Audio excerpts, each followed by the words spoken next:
E aí, pessoal, então continuando aqui no nosso tópico de operação segura com empilhadeira, vamos ver mais algumas situações. Isso aqui a gente vai ver agora são retirados do próprio manual do operador, tá? Que vem com as empilhadeiras.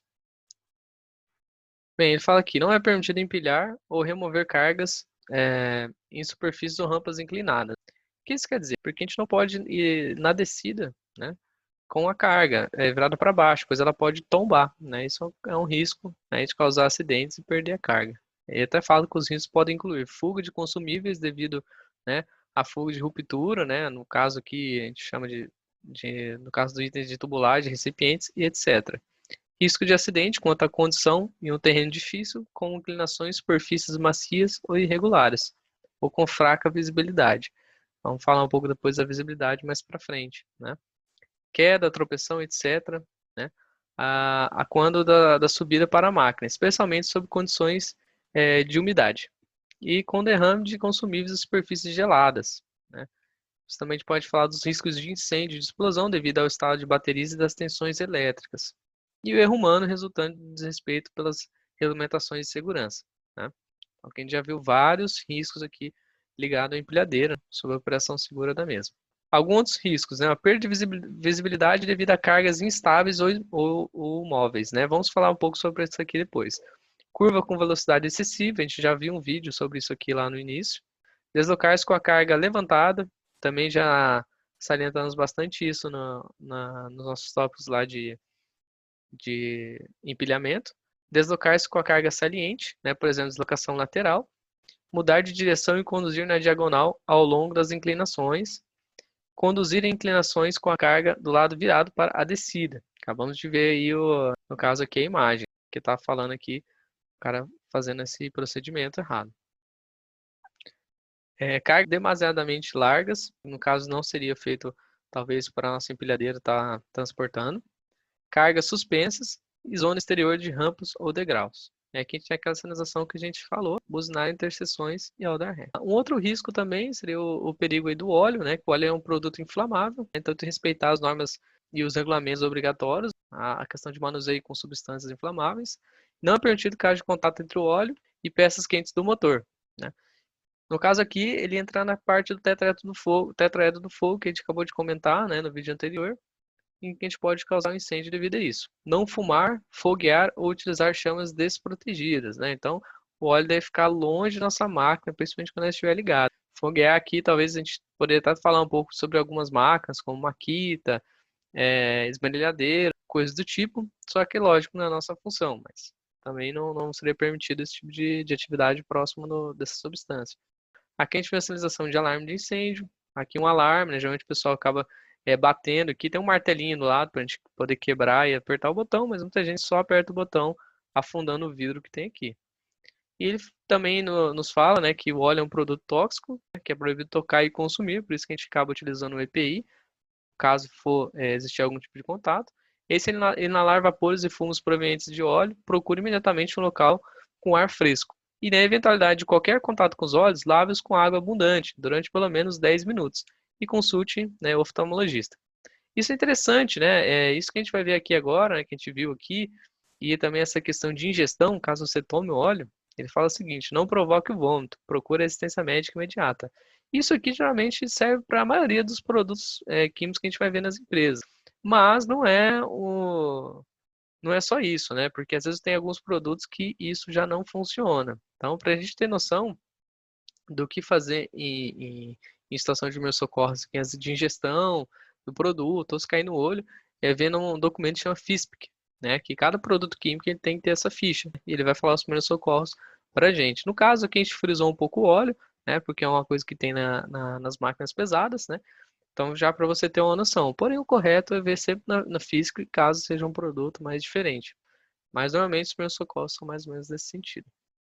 Não acaba ficando muito diferente. Outras situações, né, ó, durante a condução é proibido pôr os braços e pernas para fora do veículo, sem dúvida, inclinar o corpo para fora dos contornos exteriores do veículo. Então, nosso corpo tem que ficar sempre dentro da gaiolinha ali da empilhadeira, porque naquela situação a gente está seguro. Fora, aí já não há nada garantido. Sair da máquina, né, quando a gente vai falar um pouco como sair dela no final, né, da maneira correta e mais segura.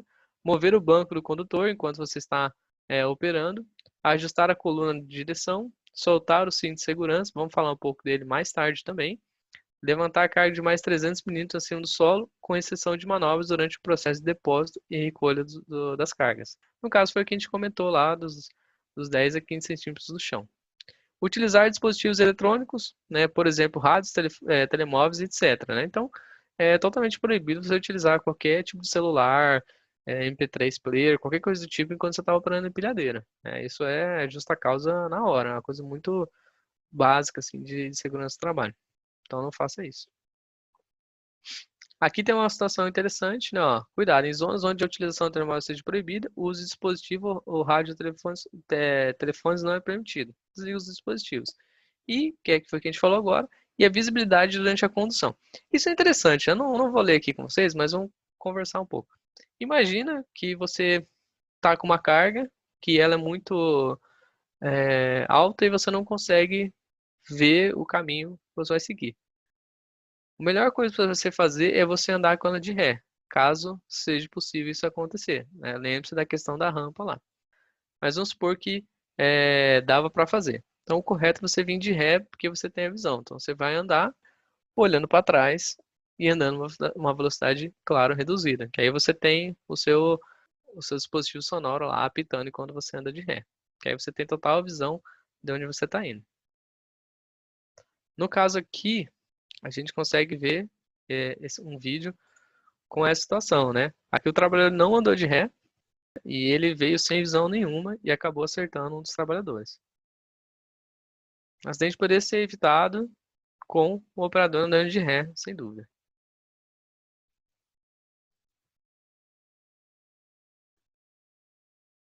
Agora, este outro aqui já é um pouco mais diferente. Aqui acontece, é um pouco difícil de ver esse vídeo, a imagem não está muito boa, mas aqui é uma rampa e vai entrar uma pessoa aqui na rampa e a empilhadeira vai subir ao mesmo tempo, né? Então o problema ocorre quando? Quando os dois querem fazer isso ao mesmo tempo, o operador não vai ver o cara porque ele está com uma carga que está proibindo, está impossibilitando a visão dele, está obstruindo a visão dele. Logo, ele não vai, ele vai acabar atropelando a pessoa.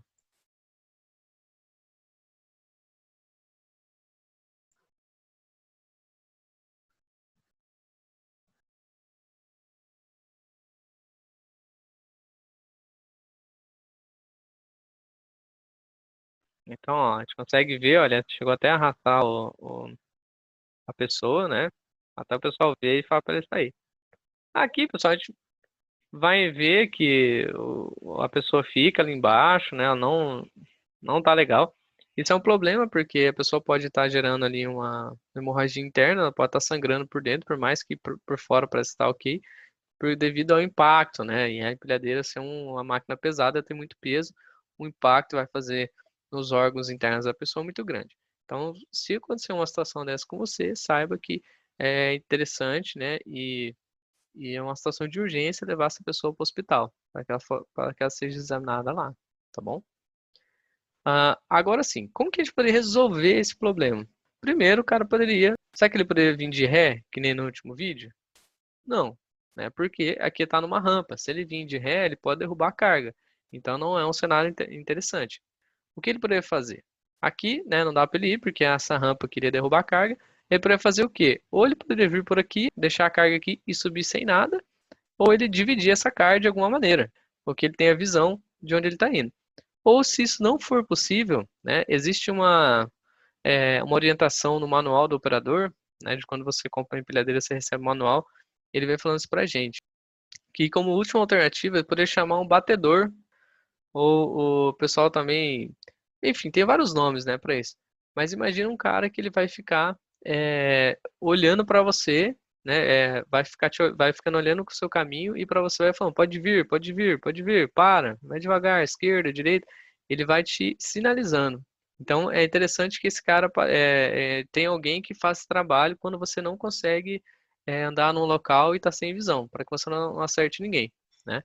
Então, essa é a última alternativa que tem. Não precisa ser ninguém muito treinado, né? A pessoa consegue orientar na hora e consegue te dar esse feedback. É lógico, né? Como você não está vendo, está seguindo a orientação lá do batedor, Então a gente vai devagar, né? Sempre mais devagar possível para a gente conseguir passar ali com segurança. Tá ok?